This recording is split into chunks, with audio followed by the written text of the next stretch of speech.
하루에 아버님고 가요. 얼른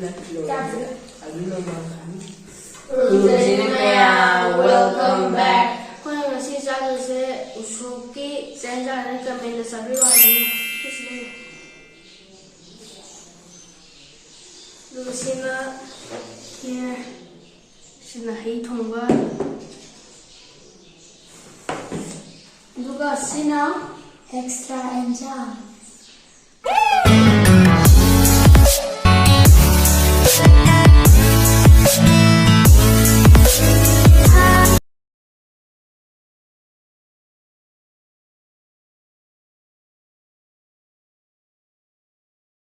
Làm sao rồi? Ông đã rồi vẫn để đây. Làm sao?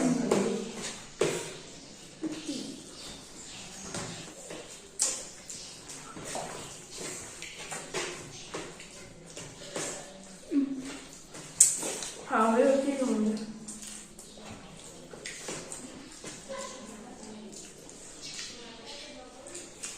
比较好用。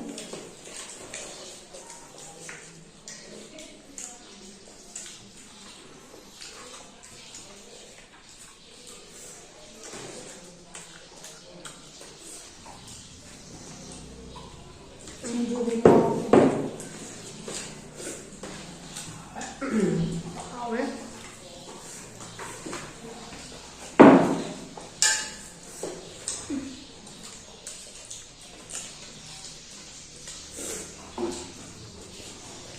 我妈妈等我。好嘞。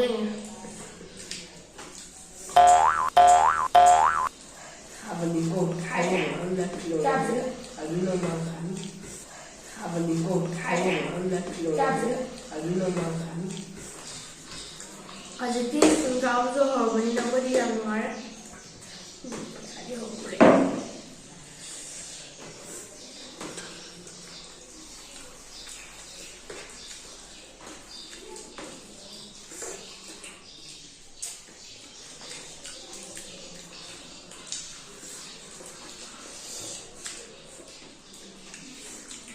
올라가 좀 미안해.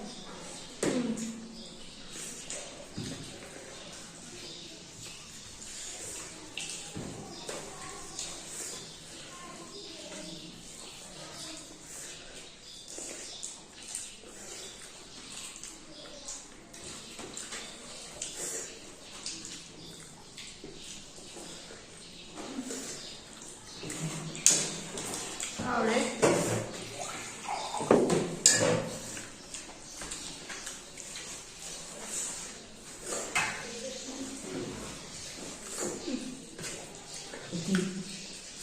俺们就我今天在帮他们，就回去炖饭。星期4号，一个星期就差不多。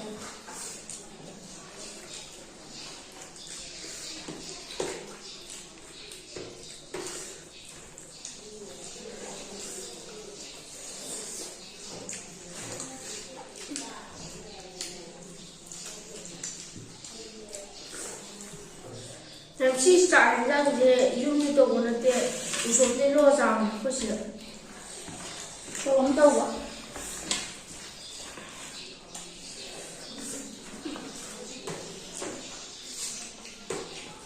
就么挺好的，挺好的。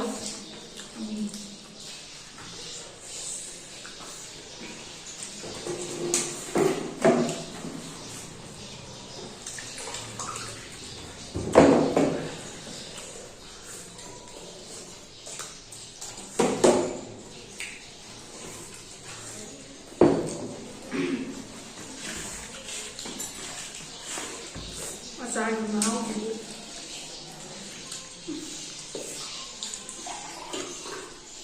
我是当个人。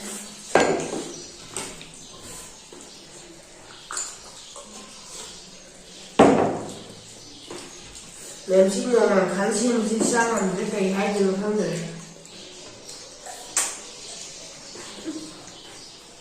건강한데.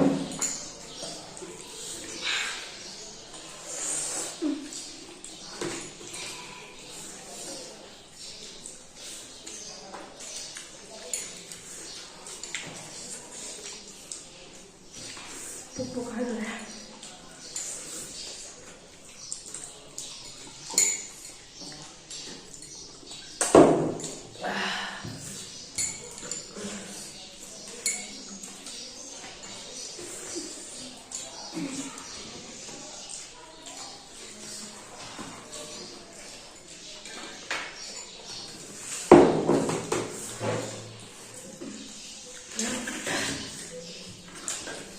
ꯃꯌꯥꯝ ꯁꯤ ꯑꯇꯩꯁꯦ ꯍꯦꯟꯖꯥꯡ ꯑꯊꯣꯡꯕ ꯑꯇꯩꯁꯦ ꯄꯨꯗꯤ ꯊꯜꯂꯦ ꯑꯗꯣ ꯁꯤꯗꯤ ꯆꯥꯈꯤꯅꯤ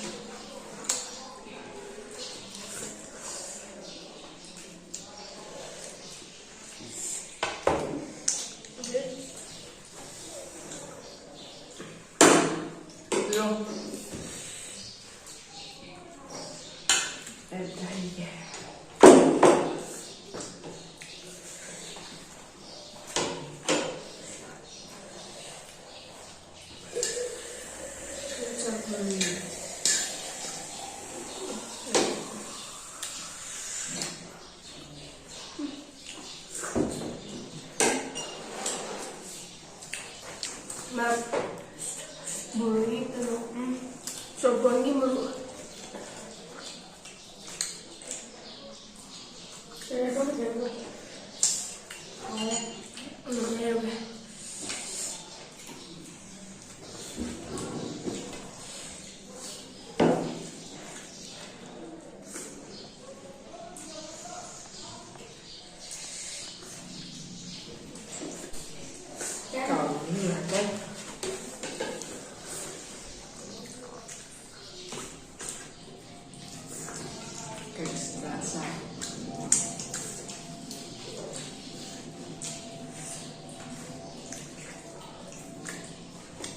계속 위로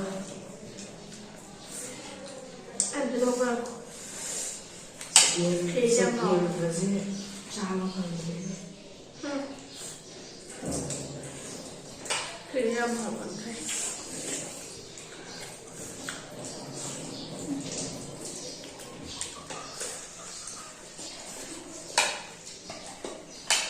Finish.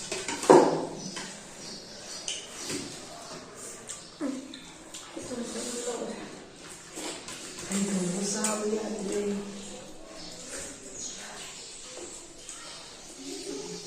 Anh cũng đi ao vào đó.